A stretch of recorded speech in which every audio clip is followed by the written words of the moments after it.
Welcome guys to another podcast. Today I have two guests, not one. So I think it would be the best if they will introduce themselves first. They will tell you where they work, what is their position, what they are doing in their company, and later we will have an interesting discussion, three of us. So first of all, Michael, could you quickly introduce yourself to the audience and tell a few words about yourself? Yeah, sure. So I am a business developer at Cookie3. We are a Web3 startup that focuses mostly on building an alternative for Google Analytics that allows you to understand the entire customer flow when dealing with your marketing activities. And essentially, we bridge both off-chain as well as on-chain data in order to show you the entire customer flow, as well as analyze your customers in terms of their liquidity, what they are able to do, and what apps they are interacting with in the Web3 ecosystem. All right, thank you very much. And you, Wojtek? Yeah, I work as a business development manager at Quantia AI. And what is Quantia? This is like a sales intelligence platform for big retail brands like Procter & Gamble, Reckitt, and others. And most of those brands sell their products through their retailers, and many retailers, many locations. And what we enable is we enable monitor their distribution, availability, pricing, and all the basic and the most important marketing and not only also sales KPIs and manage retailers. So we identify growth opportunities and any gaps. So what we see is that when we work with our clients, they see like revenue growth month to month, and they can easily hit their growth targets. So this is what Quantia does. Okay, thank you very much. Now I hope our audience knows better about you guys. And I also want to know how much you work in your current position and in your company. So they will have a little bit of context, how much experience you have in what you are currently doing.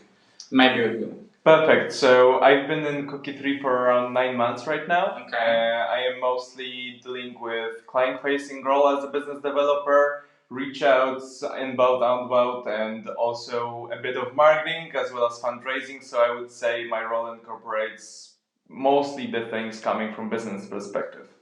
Okay, and you, Wojtek? So I work in sales for like a couple of years now, but at Quantia I've been working here from 6 months, and my role is mostly focused on outbound sales, like the pipeline management, working with clients, and also a little bit of customer success and account management. So we would call it like this is the full cycle account executive or business development role, when you first of all look for contacts, then contact them, then schedule a meeting, then run through a sales process, close the deal, and onboard successfully the client to the platform.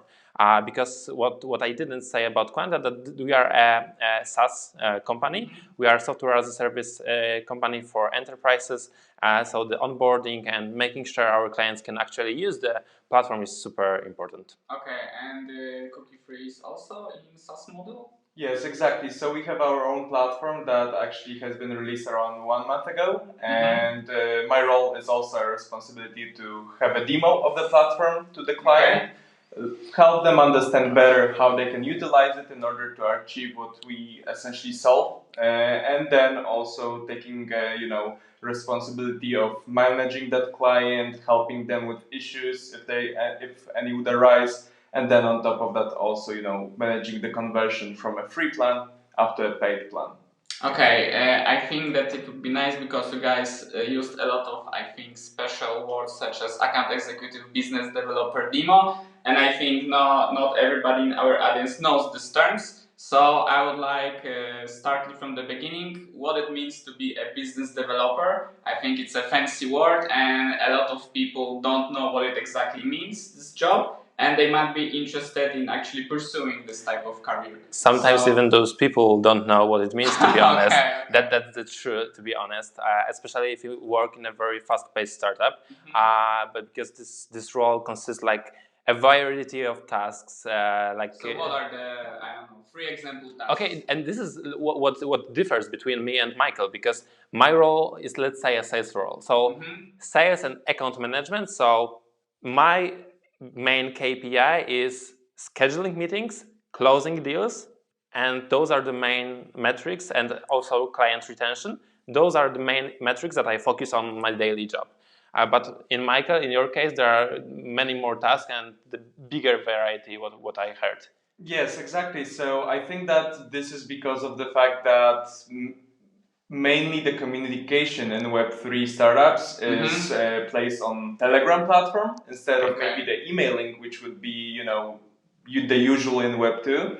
And I think because of that, it's really easy for me to get involved in, not only the sales process, but also help my team with fundraising efforts. Speaking with VCs, also angel investors at the same time.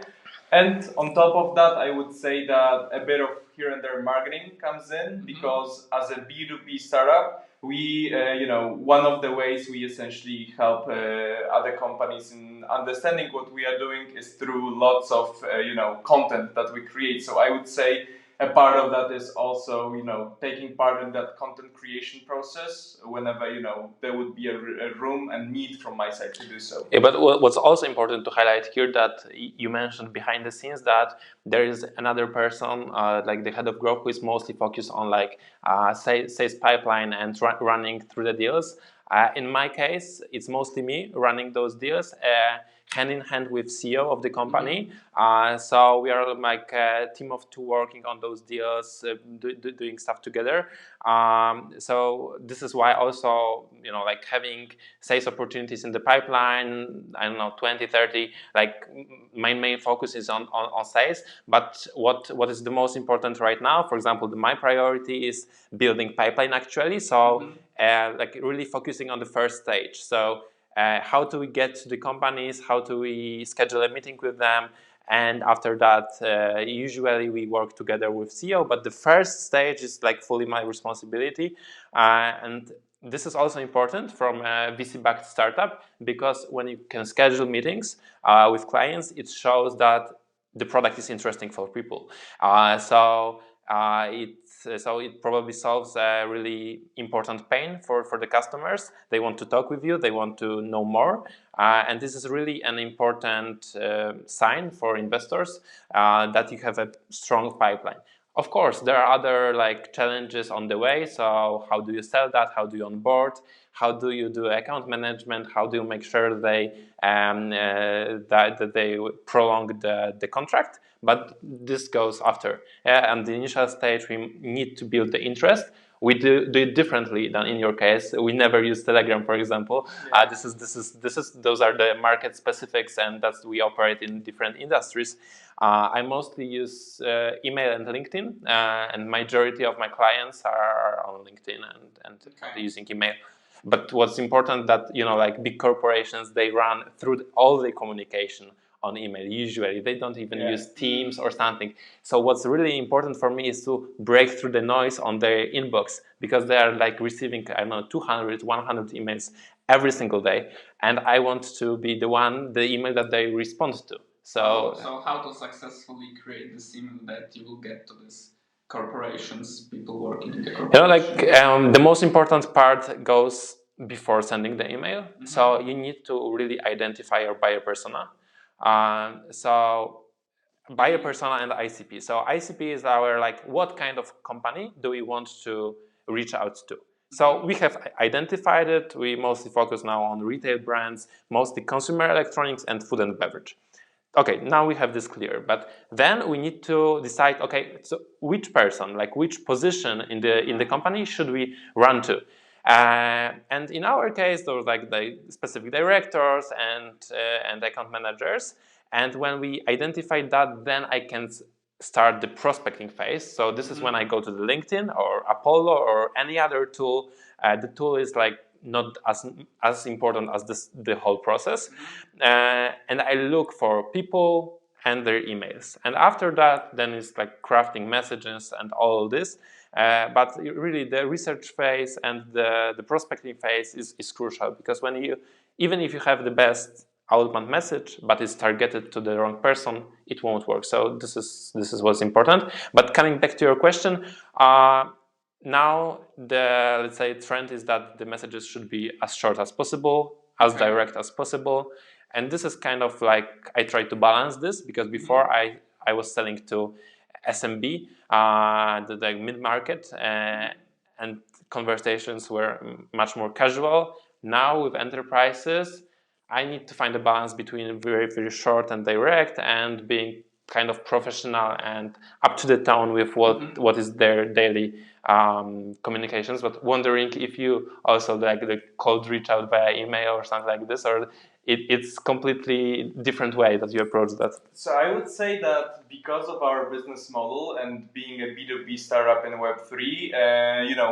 we actually tested few different channels in order to do those reach outs. So I would say that in Web3, LinkedIn is rather looked down upon, but at the same time, in the past few months, we've seen a rise in the usage of some of the, maybe I would say, key opinion leaders, bringing, not only on Twitter, because one thing that I need to mention, Twitter is definitely the most used social media when it comes to Web3. Okay. Everything is happening there, everyone has an account there, but LinkedIn wasn't rather used that much up to this point. But we definitely, as a B2B company, see a way where we can utilize the same process that you described, again, with the same creation of ideal customer profile, which is ICP, and then being able to target those specific people that would be probably interested in our product. So first things first, LinkedIn, but then on top of that, sometimes we go into the direction of cold emailing. It doesn't work that great, I would say. I would say one of the best ways we actually have a chance to acquire new users is because of our inbound strategies that we have in place. I'll get to that in a second, but I wanted to also highlight a really important thing, which is growth hacking. Because in Web3, as I mentioned, everyone is using Twitter. So being able to reach out to people on Twitter has been a really important part of what I have been doing. Obviously, it might be harder than on LinkedIn because of Sales Navigator and all of the tooling that's there to get to know those people. But I would say that because of the fact that my company has a potential to work with any B2C company in Web3, I would say that process is really easy for us because of that. It's not focused, as you mentioned, on those electronics, for example, right? So I would say when it comes to unbound, LinkedIn, Twitter, and sometimes cold emailing is the way to go for us. Okay, and how about the sales cycle? Like, I would like to see if there is difference between two of you guys, because you, Wojtek, since you are selling to enterprises, how long this usual cycle lasts from, for example, the first time you send an email to like creating some agreement and closing the deal? Yeah, what I learned so much is that there are no rules, to be honest, and until now we have too small sample to be talking about averages and so on, because we did have a deal that was closed within 1 month, which is super short for an enterprise. But we also had, like, I have a pipeline, something that is open since 6 months or something like this. There are no rules, but what we are targeting for is about 2 months sales cycle. That would be great, because in enterprises a lot of depends on budget thresholds. So there is a certain budget level that the manager can decide on their own, and there are others that they need, like a bigger committee to agree with the purchase. Also, with bigger purchases, there is the whole procurement process. The offering is sometimes offering process. So we try to our first deal to be smaller one, to get to have the traction to prove to have like successful business case inside the company, because then it's much easier to grow the business inside the customer. Also, the difference here is that you said that you are like most to like B2C, you are suitable for most B2C companies. In our cases, differently, because, like, for example, when you think about Procter & Gamble, a huge corporation, they have office in every single European country. So there is something what is called land and expand model. So what you try to do is that you sign a deal with a company, for example, in Czech Republic, and then try to sign a deal with the same company in Poland, Germany, UK, and so on, using already the knowledge you have about their KPIs, the corporate culture, and so on, because sometimes it's easier, but sometimes it's not, and sometimes it's just better to do your own outbound and not wait for an intro from the client, because in startups, everything is super time sensitive. Because we need to have in mind there's like cash burn rate. We can expand on this in a moment. Cash burn rate, runway, and all this stuff. And so we should generate pipeline as quickly as possible, build traction as quickly as possible, and hit the revenue goals as quick as possible. Yeah. Okay. And how it looks like in your case, Michael? I think then the sales cycle would be quite different in Web3, right? Yes, so one thing we definitely distinguished during the past few months was the bigger the company, the longer it takes to essentially land the deal. So I would start with the fact that we were in a private beta mode for around 8 months prior to actually becoming a paid subscription model platform. And can you quickly elaborate what is this private beta? Yeah, exactly. What it means? Sure. So essentially what we did is we released a beta version of the platform that the only way people were able to onboard to it was thanks to the invitation from our side. And by this, we essentially allowed them to test out the platform, see the value for itself, but also from a perspective of our product, we were able to essentially iterate over specific features in order to understand what are the needs of our clients, what should be changed, what are the bugs, if there were any. And then essentially this was how we came up with the end version of the platform. So it was iterations, client testimonials, client feedback, and this was the time of the private beta, which actually ended like around 1 month ago. And that was essentially the part where we started to convert the non-paying clients from that beta into the public version of the platform, where those people, this is where, all of those months that we spend on, nurturing those deals, helping them with understanding of what we are building, this was the most important time, but right now is the time to actually convert them to a paying clients. And that's where we actually noticed that the bigger the client, the more time it takes for us to convert them from a non-paying user to a paying user with a specific plan that they wish to use. Yeah, but talking about like numbers, like if you were to tell a number, like how long does it take? We're talking about weeks or months. Like what is it? So right now, I would distinguish two processes, because one thing is onboarding the clients that were actually using the platform for several months for free, so they actually understood the entire value that it could provide for them. And I would say that those clients, it's easier for us to obviously, go into this sales pipeline and convince them to choose a specific plan and become a paid customer. But the second thing is the customers that didn't have a chance to actually test out the platform.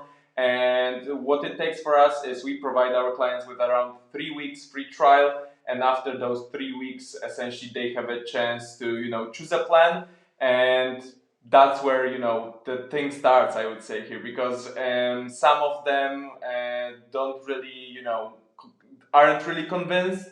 They are looking for specific features that we might be coming up in the future. But I would say that right now it's around 1.5 months for a client that had some time to test out the platform during this 3-week free trial, and then iterating over the specific features, and then actually becoming a paid client. And do you convert the clients from non-paying to paying customers, like via, let's say, kind of marketing automations and let's say like a self-checkout, or you have like the sales team that is like like sending invoices and all this stuff? Like how does it look like? Because on my side it's like the full like vendor process, so we need to be listed on the company's vendor list.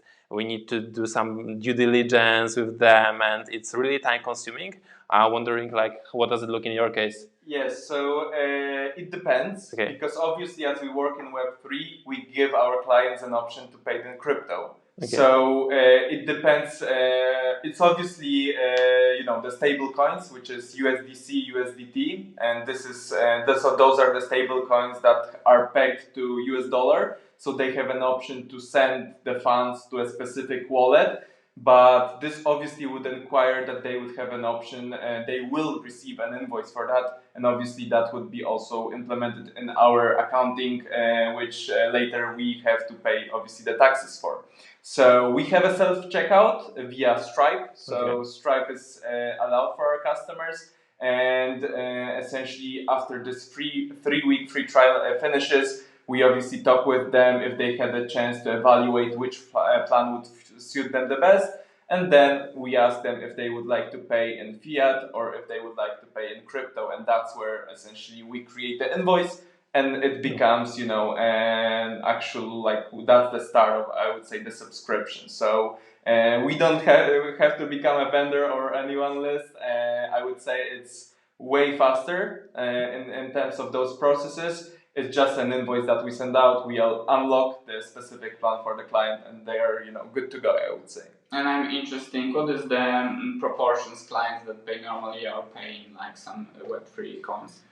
I would say that here it's about half-half. Okay. Yes, it's about half and half.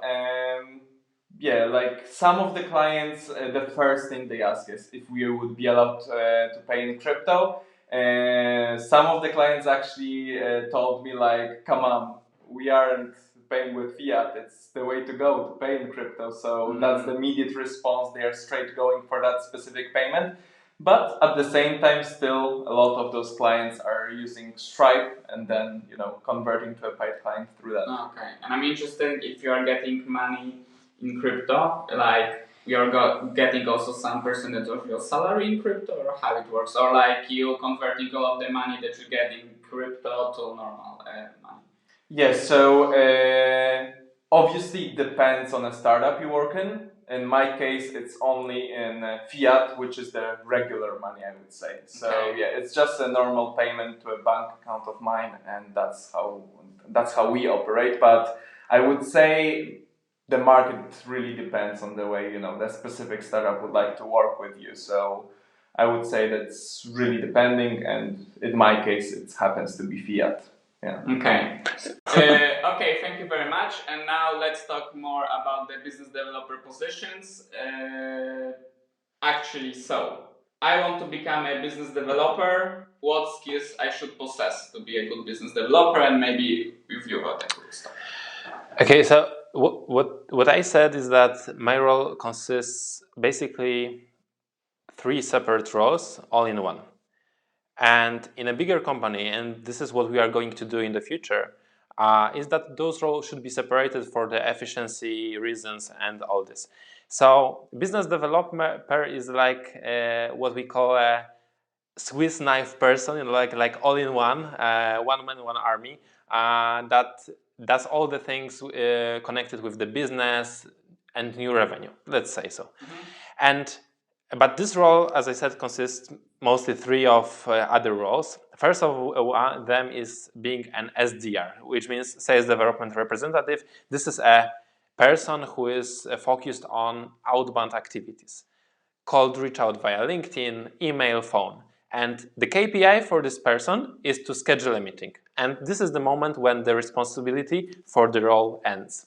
Then we move on to the account executive role. And account executive role is running the sales process with the client. So it usually starts with the discovery phase with the client, asking questions, understanding business situation on the client end. Then very often showing a demo of the platform, how it works, setting up an account for them, and also like doing, setting account like a trial account or something in the sales process, and also like negotiating the deal, closing the deal, going through the legal and all this stuff.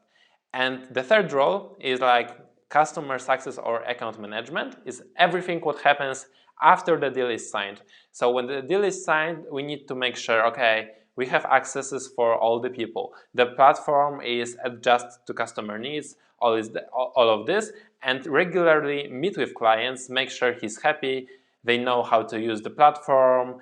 We can, like really answer their needs, and it's also a very important role because of the product development perspective, because clients can come back and say, okay, I would need this feature, it would be helpful if you add this one. So this is also very important for us to have those insights. And nowadays I mostly do all those three roles at one, but this is our specific in our company. My main focus right now is on the SDR role, so building pipeline, because the account executive phase we do hand in hand with our CEO, because it's just more effective. And also at the first stage of the company, it's super crucial that the CEO is involved in sales, because it also enables to know them, like what are the problems on the market, how do we sell, and all of this. Last but not least, we are like now 8 people company. So what is crucial at this phase is building processes. So what we are trying to do is that, okay, when we acquire new customers, we build processes, because when we receive more funding or our growth will speed up, we want to have all the processes in place, so you can easily hire new SDRs, hire new account executives, and insert them into a working process, so they won't waste time on figuring out how to do outbound in Quantia or how to do sales in Quantia, because they will receive like a blueprint. How do we do that here? So those are the roles that are in my position. So basically those 3 main sales connected roles. Okay, and in your case, Michael, do also your CEO focus on sales or maybe on something else? And basically what you are doing also. Yes, so I would say Wojtek explained it perfectly. I would say my role first incorporates all of those 3 that you mentioned. But then on top of that, from time to time, there are some inputs towards our marketing. And this is because of the fact that, I would say my role requires me to spend some time daily on Twitter and, taking advantage of those things that are happening, throughout the day in the space can be leveraged during your marketing. So that's something that I'm sometimes having an input to. And then what I mentioned at the beginning, and to answer your question, I'm also taking part in fundraising efforts, and this is because of the fact that it's easier for me to also join a conversation on Telegram where I could for example help my CEO with being able to remember about specific things happening within specific chats. And coming back to your question, so it depends on the magnitude of the lead that we are speaking with. So if we are speaking with a really big corporation, even in Web3 there are corporations, so if we are speaking with some of those guys, usually my CEO is a part of the, if that process, he's facing that client as well. So obviously they know that we want to provide them the best customer, experience there is. So speaking directly with the CEO, involving him in those conversations and showing that we essentially value that specific client. And whenever there are some clients that aren't, I would say as big, or I don't want to say important, because I would say that every client is important. Mm-hmm. So when the magnitude of the client is lower, it's only me that's taking them through the, let's say inbound, outbound process to the conversion call, demo of the platform, and then keeping, the customer happy and taking care of their success. So this is how it looks like from my perspective. Yeah, would I add on top of this? And in our cases and in companies that we work in, so I mean startups and really fast-paced environment, for me it's really crucial to use a lot of tools and technologies to boost my productivity during the day. And as I said, we are like one-man army and doing a lot of tasks. And sometimes it's difficult to tackle all of them. I came through from like a more traditional business, from a marketing agency, where I had a full pipeline of inbound leads. It required less effort because I mostly focused on talking with clients. That was my main part of the day, main part of the week. But nowadays, a lot of like the research phase, the prospecting, outbound, all it takes time.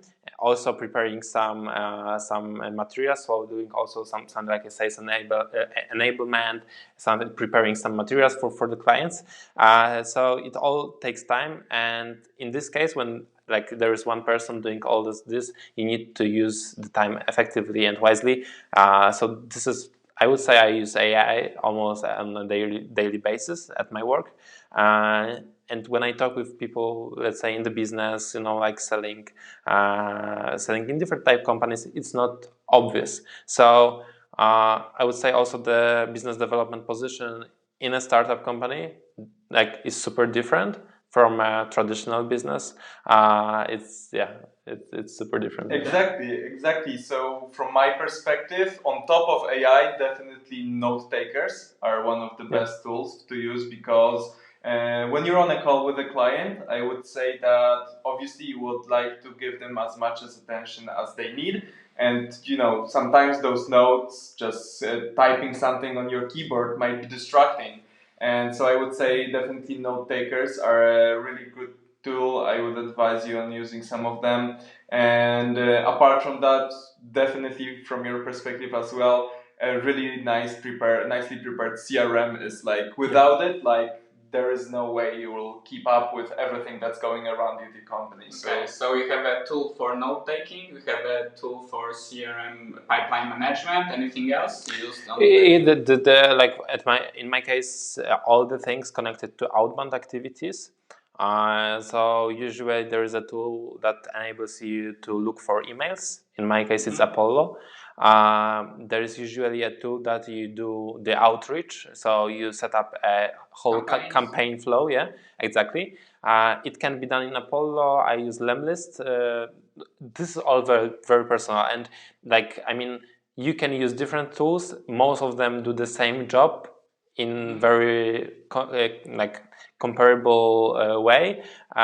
This is, you prefer one layout or one UI to the other. CRM is a must to keep all the things in one place. I don't know.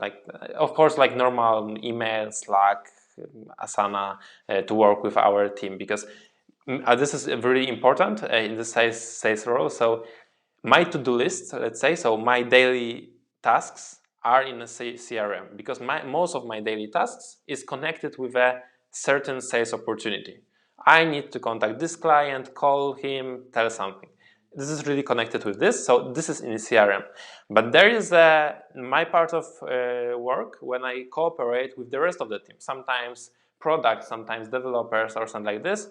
And then they don't have an access to CRM because they don't need, and I operate in Asana. So sometimes I'm switching between those two tools. Asana is like a project management tools but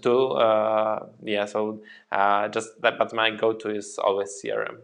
So I would add on top of that Notion. We all know Notion, we all use it, and it has been definitely helpful with keeping the track of important documents as well as the daily tasks. Even we are using that for daily tasks. And then so you don't use Asana or other tool, just use Notion also for the daily tasks? Yeah, so I would say that CRM is one thing where we have the activity between us and clients, where we have the pipeline of converting a client from a cold reach out even to up to a point of the first 3 week free trial, and then obviously on top of that the other thing. So Notion. When it comes to prospecting, I think definitely for you, Sales Navigator is really great. You mentioned Apollo as well. From my perspective, what I've seen really helpful was Clay. So it is a browser extension that allows you to scrape data from a specific website based on a specific preset criteria. And because of that, I am just able to go to a specific website listing, let's say, projects that have were recently granted funding, and I am able with just few clicks to download all of those projects and try to seek out for the contact person from that point onwards. So Clay is something not many people might be aware of, and definitely recommend checking it out. Yeah, I also know Clay. I haven't used it, but I heard many good opinions about it. I think it's pretty easy to use, and it does a good job with finding what you need in the internet. Exactly. Okay, and what would you say are the biggest challenges of a business developer? What are the things that you struggle the most? I can start with this one. So basically, the thing that is most difficult is that you need to figure out a lot of things on your own. So when I joined the company, we had a kind of a sense what is our value proposition, what problem do we solve, but then you can communicate it in many different ways. And sometimes what works, let's say, in the Polish market or in the German market with the communication with the clients with outbound messages wouldn't work in the UK or in the Netherlands. And so always, like figuring out what kind of messaging, what kind of copy should I use? What are the problems? Is always a challenge. So adjusting this, and usually I would say, I don't know what is your perspective, but for me, business development role is that the role that you have very short, deep focus modes because of the variety of tasks and the kind of urgency that is connected with this role. So client is calling you, client is emailing you, there's maybe a bug that you want to solve immediately or whatever. You need to be very responsive. And being very responsive is something being really against of do not disturb mode. I'm fully focused because I want my clients to disturb me. I want fully for them and to run this sales process as quickly as possible. If it means follow-upping your client 3 times in a week, 4 times in a week, this is effective. You need to do that because those people, especially in enterprise, but I believe this is in every business, they have a lot of tasks in place. And their primary role is not buying from you. They have a variety of tasks that are much more important for them, and that's okay. But what you need to do is to be owner of the process. Make sure the things are running, be in the contact with the client, and help them go through the process hand in hand with you. So you are a guide for the client, helping the client go through the process. So being really well organized is crucial thing. But the drawback of the role, I would say, is lack of deep focus modes. And I really enjoy those days when my main focus is on building processes, figuring out how to connect things together, because then I actually go into this deep focus mode, and I feel like they're being very creative. Yeah. So I would say, from my perspective, definitely lack of the deep, this time where you can really focus on a specific task is noticeable. What I try to do is set up some time in the morning to do that. Like the moment I wake up, do those preparations for start to working, and that's usually where I try to have some time separated to just go in depth into a specific topic. But definitely, as the Swiss knife, I think it's a perfect description. As a Swiss knife, we are, and my role consists of working from I would say 8 to 4, but then on top of that, whenever I look on my phone, I'm getting back again to work, because obviously there are people that are working in different time zones. So this is definitely important to mention when it comes to my role. I work with people who are based in Asia as well as America, and then on top of that, different parts of the world. I had people calling me from north of Sweden in the ice igloo, for example, literally shaking in minus 27 degrees, and it was crazy, but that's the reality we live in. People in Web3 can work from every part of the world possible whenever they have an internet connection, and they take advantage of it for sure. Like, a lot of them become digital nomads, and you have to take that into account when dealing with some of those people. Sometimes you have to take a call at 11:30 p.m. in order to be able to actually speak with that specific person. And obviously, as they are a client and obviously they are important, you want to make sure that the deal can be closed with those specific conditions as well. I would, this is very kind of industry specific for Web3, I think. But The important thing about our role specific and challenges that we face is probably the thing with product. It's always with the salespeople and the product team that we work in the same company, and we do what we can to cooperate. But we sometimes come to them and say, our client, our potential client requested this feature or requested this kind of setup. I promised him that we will do it. Yeah. And then the product team is, hell no, what have you done, Wojtek? It will be tough. But in the end, they always make it. And it's good because it helps the product development and helps us acquire new clients with the customer acquisition. But always it's like, they have the roadmap, but there are always things coming from clients, like requests and questions during the sales process. And because we are not a company that was set like 20 years ago, 30 years ago with a huge reputation and so on, we are building on that. So we need to be more adjustable to our clients. And that's why sometimes I came back to our product team, asked them for something. And it's always like you need to be very assertive inside your own company, because of course they have their priorities, but in the end the priority of the company is to build revenue, to build the traction, because this is what enables the company to take another financing round and develop further. So yeah, I would add on top of that one of the most common practices and something really important to keep in mind when speaking with clients is to never say no to a client request, rather try to go around it and explain that in the future we would be planning on doing that, and thanks to our product development that feature will be coming in shortly, so they know that there is a chance of having that option to do that specific thing within your platform. And as you mentioned, speaking with the client is one thing, but the communication between your business team and the product is really important. Sometimes people are running through the deadlines in both ways, and you have to keep that into account, keep that in your mind. And I think that we didn't mention that earlier, but I think it applies for the both of us, that from time to time meetings with your product to get a better understanding of what was happening, what will be going on in the future, as well as sharing feedback from clients is definitely the way to go with early stage startups, or even throughout the going even bigger as a startup. Yeah, couldn't agree more with that. I would add on top one thing.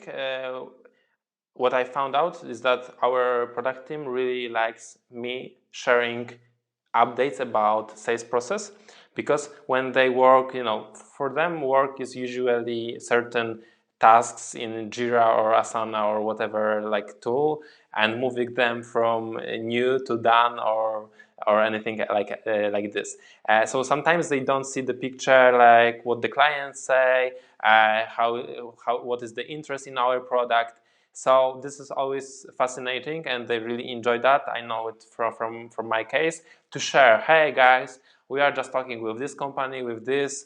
And it's really also important because as we work with retail brands, each one of the company that we talk to rings a bell. It's not like an unknown company. It's always like a known famous brand, so it's always exciting for the team to hear that, yeah, wow, great, we are talking with this client.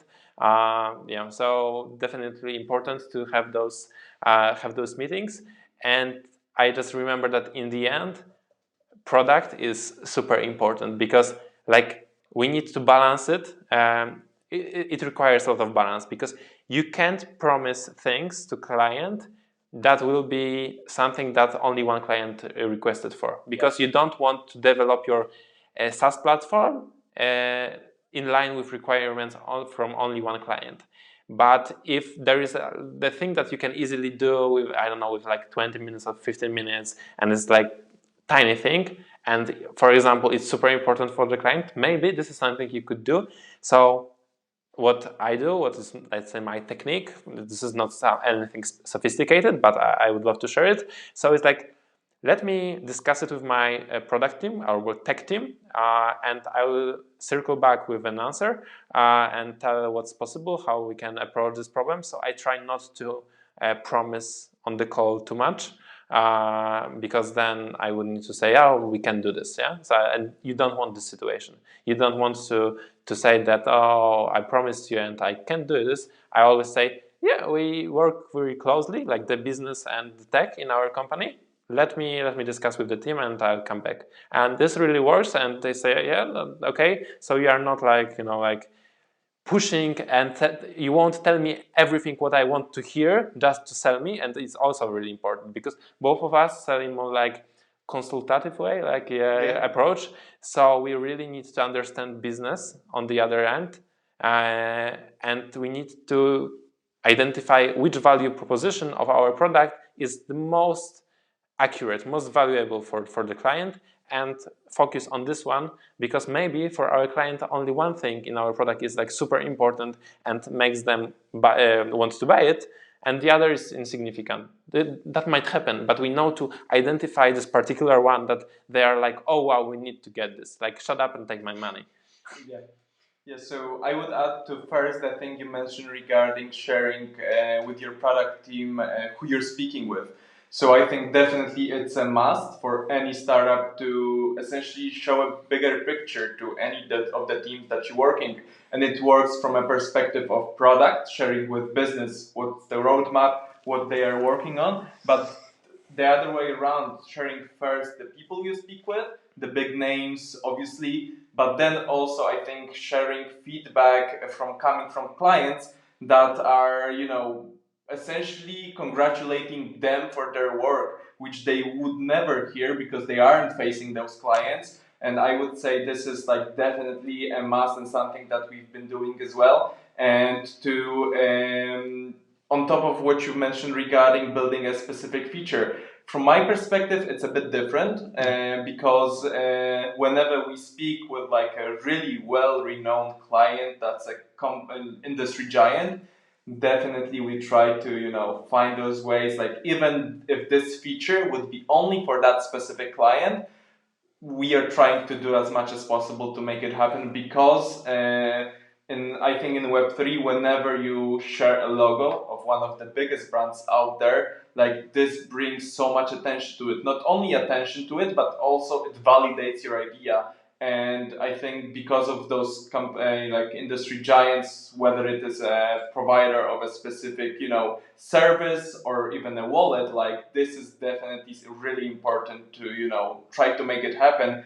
And based on that, you could maybe engage with other clients, sharing that specific use case with the big client and letting them know that it is like possible from our perspective. Okay, got it. So let's say who you think is the perfect person for the business developer job, because I think it's not a job for everyone. So if you would give an advice to younger self, what are the skills, what are the characteristics, what this person should look like, what they shouldn't like, what do you think? Yeah, so if I may start with this, I think definitely having soft skills, like being able to speak fluently with English is like definitely a must. So being open to people, like obviously you're facing those clients. If you will be, looking like a person that doesn't really want to speak with them, you would be kind of shy. This wouldn't be working the way it would work with a person that's just really open, wants to learn about first the person, then their business, and on top of that find the ways to connect and find those connections between those I would say business cases. And then on top of that I would say that like liking to work in a fast-paced environment is a must, because from my perspective, when comparing to companies like I would say corporations, just it wasn't for me when I felt like I'm just a small part of the company that doesn't really bring that much when it comes to the entire picture. And you have to like the ownership that you're getting with that specific role. So because the business depends on you, you really need to take that into account and just, bring out the best from you, I would say. Yeah, but I also think that that's what you said. It's also not just for business developers, but in general, the differences between corporation and startup. True. Because I think not only business developers have this ownership, fast-paced work, but also other people, but just in the startup industry. I would also like come back to and like when we are talking to when about business development position or business development manager role, as we said, it usually consists a lot of roles inside. So first of all, there is a super low chance you will become a business developer without a previous experience in sales in those more specific roles. So first of all, if you want to become a business developer, you probably should start with being an SDR or being account executive. It would always help. This is the first thing. Secondly, in a startup, when, as we said, revenue and like building traction is a must and is a main focus. So usually those are more like hunter types of people, not farmer. So those are the people that are really goal oriented, that they strive to hit those goals and to always want more. And this is really good in this kind of position. I would say good prioritization, being able to manage your to-do list daily, choose the right priorities, because it's also specific of the startup. Every single day you have more should do than you can actually do. There's always something that you could do more, but the time is limited. Yeah, and you said in business developer role also a lot of things just pops out in the day, like with the clients. So I think it's harder to schedule like your to-do exactly. list, right? So and your ability to and when you said about like what is the must-have for business development role, I would say elasticity and ability to really like adapt to various conditions, because there might be one day that you spend the whole day preparing keynote or something, another day that you are being on Twitter or LinkedIn, like scrolling through the social media but looking for something specific, and another day when you spend the whole day on the call with client.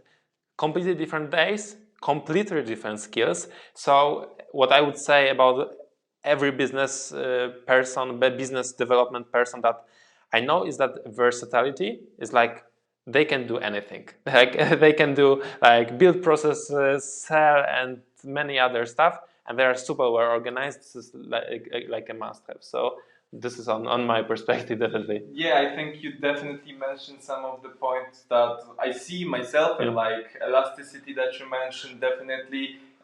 What I would add on top of that is, I don't know if this might be coming from my perspective, but you need to have, especially in Web3, you need to have a really broad understanding of the specific things people might be dealing with. So there are several industries incorporated into Web3. We range from decentralized finance, so DeFi, then NFT markets, then there are some RWAs, which are real world assets. And from each of those perspectives, and those were just a few that I mentioned, you need to know what those people are dealing with, what are their objectives, and because of the fact that we can speak with each of those companies, I need to have a better understanding of, how to actually approach them, what is the value from their perspective. And definitely I can see a big difference after a call with a client that I spent some time, dived into their business, understood specific use cases of our solution, and this was definitely something that was will perfectly convert. Whereas when you join a call with a person that you don't have a better understanding of the business, like this wouldn't work essentially. Okay. Yeah, in my case, because we have fewer ICPs, because as you said, it sounds like you can reach to very broad market. We we decided to narrow it down. There are like types of companies that we focus right now, but it's also very important, to be, as you mentioned, social skills and soft skills. Why I'm talking about this one more time, because I jump on the call with people who are like 50, spend 20 years, have 20 years of experience, know their business really, really well, and I would never know their business as well as they do. But what I know is what I can do is ask good questions, know really good my product, and know how we can help them, because always your product doesn't like some kind of like a only part of the business, helps only with a very single particular element of the business, but there are many more tasks they manage on a daily basis. So also having like a basic understanding of what their job is, but in the end you are an expert in what you are selling to them, and you are, for example, expert in payments or expert in sales intelligence and growth for retail brands. And this is also very important to remember, that if they want to trust you with their money, what happens during the sales process, they must feel secure. They must feel, okay, this guy knows what he is talking about, and I can trust him, because in the end somebody will ask me, hey, why did we spend money on this platform, on this SaaS company? And this manager with like 20 years of experience need to answer the question really well. Like, it provided us this and this value. We did this and this with them. And this is really my role also, to know, okay, how we can build a successful business case inside the company. What are the KPIs? Because like this is really essential to sell the product well, but also to customer retention, because you can sell the product once, but in order to make the contract 2, 3, 4 years and longer, you also need to know how their priorities change during the year, if they met their goals or didn't, like anything, like, and you need really to build the relation. And in enterprise world, I would say still relations are kind of important. Much more important than S&B from my experience. Okay. And you mentioned a lot of skills. I got asking good questions, know your product, having soft skills as is client's first role. So how much do you think like somebody is born with these skills, or how much you can learn by working with it? Like just practicing talking with clients, getting better, or I don't know, somebody is born like more shy, not with good talking and persuasion, they will never be a good business developer even if they put a lot of effort into it. So I think that definitely there is a part to a character of a person when it comes to a client-facing role. So starting like younger, I was definitely a person that wanted to be involved with other people, joining some parties together or just spending time with your peers. And I would say that this might be something that kind of is required to be born with. But at the same time, from a broader perspective, I would say that you can definitely learn a lot while you go through a specific process. So I think that you mentioned to one of the questions that we are not just selling, we are advising people on how to actually utilize some of the things, what they should look at. And those questions that you asked during the call, what I call it like a discovery process, is definitely something that I learned during becoming a business developer, how to ask those questions and also how to take away from those questions, because one thing is asking questions, but then being able to add something on top of that whenever a person is mentioning like a specific struggle, a specific pain point is so I would say that some of those skills are like the things you might be born with, but at the same time you can improve yourself during your working experience and just better understand where you could become the better version of yourself. Yeah, it's also quite often that when you hire new people for sales position, people with very small experience or something like this, you are usually looking for people who either did a lot of sports, so took part in competitions, and because they have this, they're goal oriented for sure, and they have built kind of a resilience and discipline, and those are very important things in working business development.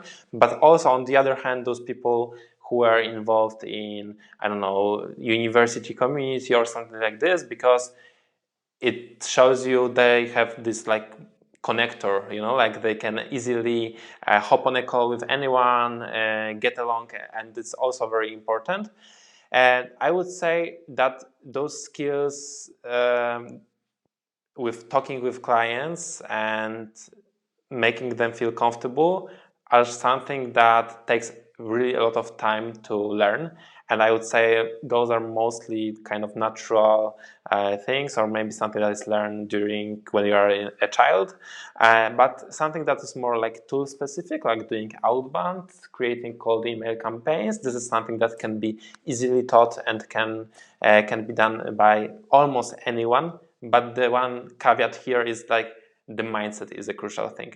The mindset that you know, like you fail a lot of times during the day and still want to try one more time and one more time, because this is like this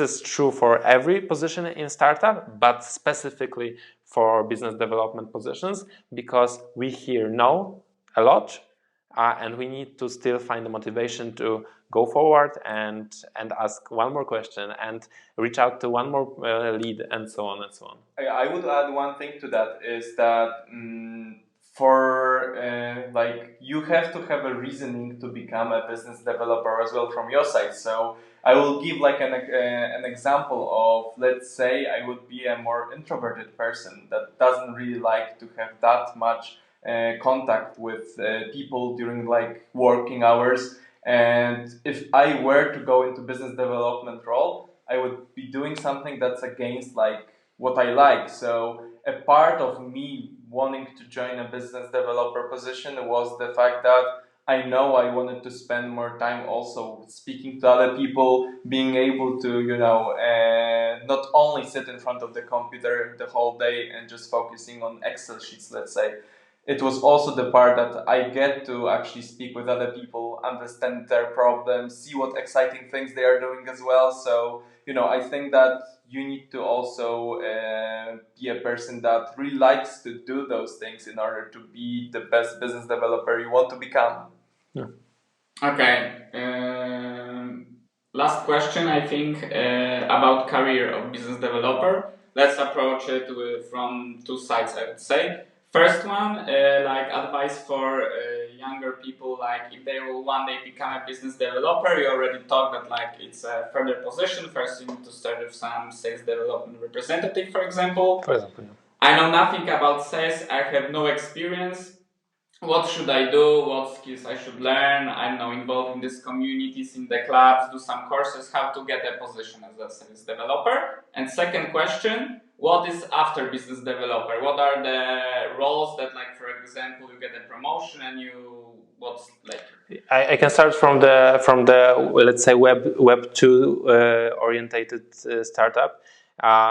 So what I would advise at the first place, start with an SDR position, because it will learn you resilience. It will learn you, you know, calling people, emailing people, communication with this, and this is really crucial. So this is the first part.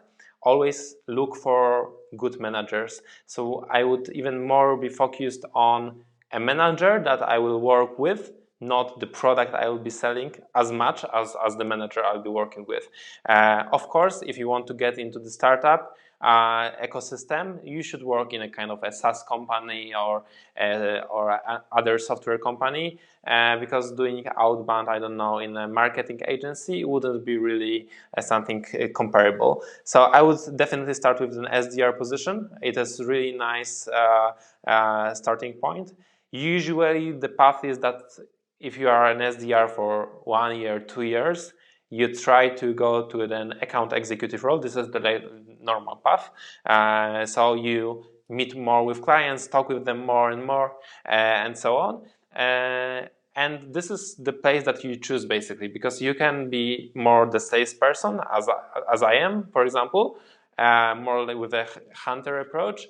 But you can, maybe this customer success and account management is more interesting to you. So, you know, like working with a client on a daily basis, answering their questions, like really nurturing the relationship during the time.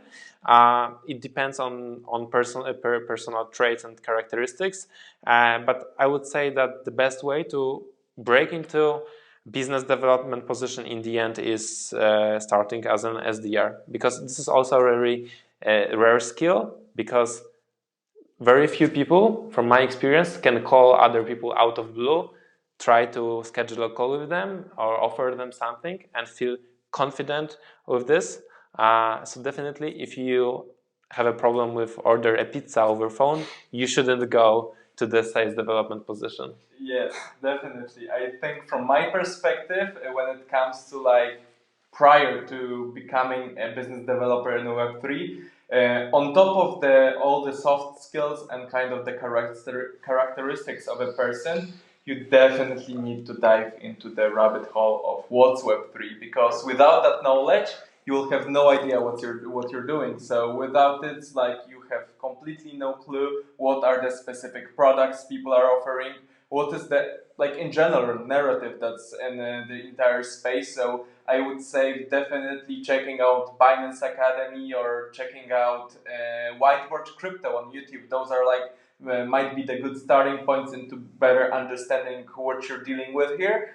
And on top of that, I need to mention that, to be honest with you, like prior to my role as a business developer, I had no experience in sales whatsoever. So I had spent some time in accounting, which definitely wasn't my, my choice. Mine too. Yeah. So I would say that the company was great. The team with whom I was working with was amazing, but that was just my thing, and it wasn't my thing, I would say.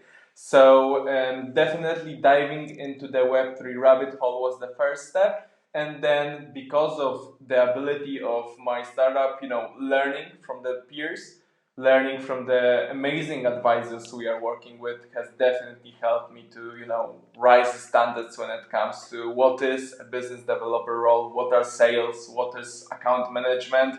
And I think here, crucial thing was feedback from my team. Crucial thing was also help from my advisors here. All right. You asked also about like what are the further steps, like what are the career possibilities. I would say like when you work as a business development person, in my case, building processes and all of this. When the team scales, you can move forward to like a team leader role or anything like this if managing people is something that you are interested in, because you can be like an expert, really good salesperson and don't want to manage people. That's also okay. So depending on what is your preference, because some of the people along with their experience, they just sell to more complex deals and bigger deals, but the rest sometimes they are just going up, let's say, with more like team leader management position or head of sales is like probably go to for most of the people who are in a business development or sales position, and yeah, like, to be honest, why I joined business development, why I joined sales, is that I felt like I don't suit to any other business field and I get bored very quickly. So that's why I really enjoy this huge variety of tasks and these dynamics. And also like most of the CEOs of the companies used to be salesperson at some point of their career, because it gives you like a nice connection between product, go to market and everything. So yeah, I think sales is always a good starting point, and I would recommend anybody who is a little bit like let's say, I don't know what to do with my life, I have no idea which career path should I pursue, and they do have those soft skills, go to sales. Even if it's not your let's say end goal, if you don't want to be a salesperson for the rest of your life, having 2, 3, 4 years of experience in sales is super beneficial, no matter what role you are going to do in the future.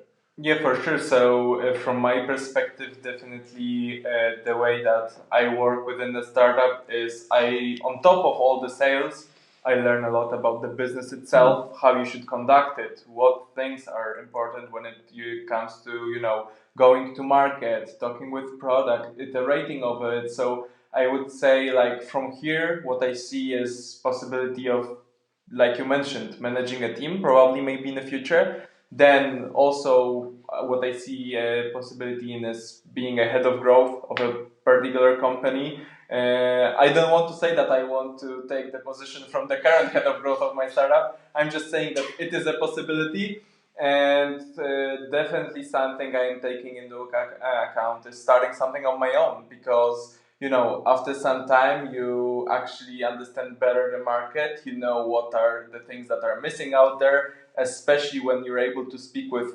probably most of the market. Like in my startup, I have a chance to better understand that, and definitely I think that in the future, if not near, but definitely in the future, I would like to take on something on my own.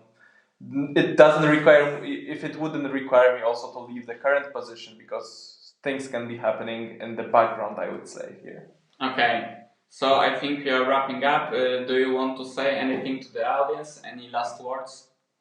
If I can start here, so I think that everyone, who's interested in, especially technology right now, you have a really big chance to, it's not like for everyone, but you have a really huge chance of not going straight into a corporation and just, being in the middle of it and trying to, just becoming a part of that corporation. I think from both of our perspective, and from yours as well, working in a startup allows you to choose a different path that isn't obvious for anyone. It's definitely harder at the beginning, but it also presents you with lots more opportunities in the future. And I think, like, if you're like thinking about it, you should learn more. I think Tomasz is sharing a lot of advice on that as well, and just try it out, see if it's for you, see it for yourself, and just know that there are other options that just falling into big corporations, becoming a part of them, and going with your life that way. Can you, Wojtek? Yeah, I would also add on top of this that, as I said before, like I highly recommend every sales position, because also the skills that you learn when you are a salesperson are super transferable to other aspects of life. So it's always good to have any kind of sales background anytime in your career. Yeah, and as I said, like if you, for example, don't know which studies you should take or which internships you should take, I very recommend sales position. Always look for good leaders. This is super important. So anytime I would think about joining the company, I would be really asking who will be my manager, who will be my supervisor, what is his track record. This is super important. And I could also add that anybody who's like interested in breaking to the startup world, especially sales, I'll be happy to give a hand and like share any kind of advice that I can have. It's been like 1.5 years right now, especially in a SaaS startup, but in sales almost 3.5 years at the moment. So already I have some experiences that I would love to share with others. Yeah, I think this is everything on my end. I know I chose my studies out of blue. I joined sales out of blue, and now I'm super happy with the things that I'm doing and with the career I'm having. Also, sales is one of the positions, like sales roles are one of the positions that early in your career give you possibility to earn decent money. This is very specific about sales also, because a big chunk of your paycheck is let's say like bonuses or something, or provisions from the deals. So if you are really good at this, usually there's no limit. Okay, thank you very much for that. I will leave the LinkedIn profiles of both of you guys, so as Wojtek said, but I hope Michał too. If anybody of you will have any questions either to Web3 Michał cares or Wojtek's Web2, they'll be happy to answer. And yeah, I think that's all. Thank you very much, guys, for being with us today, and see you in the next episode. Bye bye. Thanks. Thank you, Tomek, for having us. Yeah, bye bye.